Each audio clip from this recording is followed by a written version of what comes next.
The cast iron work was enriching. I mean, I liked it. I made some good pieces with it, but it was a little limiting. It had problems. The problems were, one, the cast iron is fragile, and the shapes I was making with these kind of half-open inside-outside pieces, the connections of the metal to each other were not very big, and so it was fragile. Also, although those shapes interested me, they had a little more context to them than I wanted.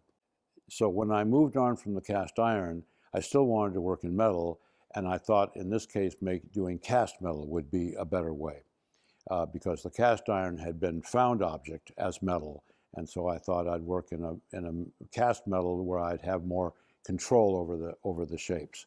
So, but I wanted a kind of junk sculpture or found object aspect to it, because I still don't see shapes in my head ahead of time.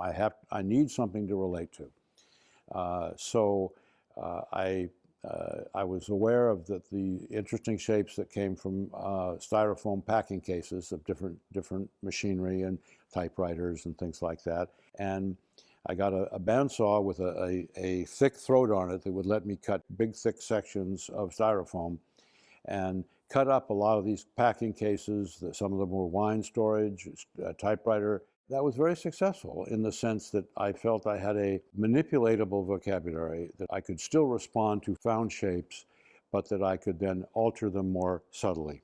And I realized that the styrofoam would let me cast well into aluminum. The aluminum choice was because at that time I didn't know how to make molds to get thin shells of wax. And with those sculptures, there's a big variation between thin parts and thick parts. So the aluminum pieces came out very easily. The styrofoam was easy to cut, easy to glue together, pin together, change, and then I could just cast them solid in aluminum because aluminum was light enough.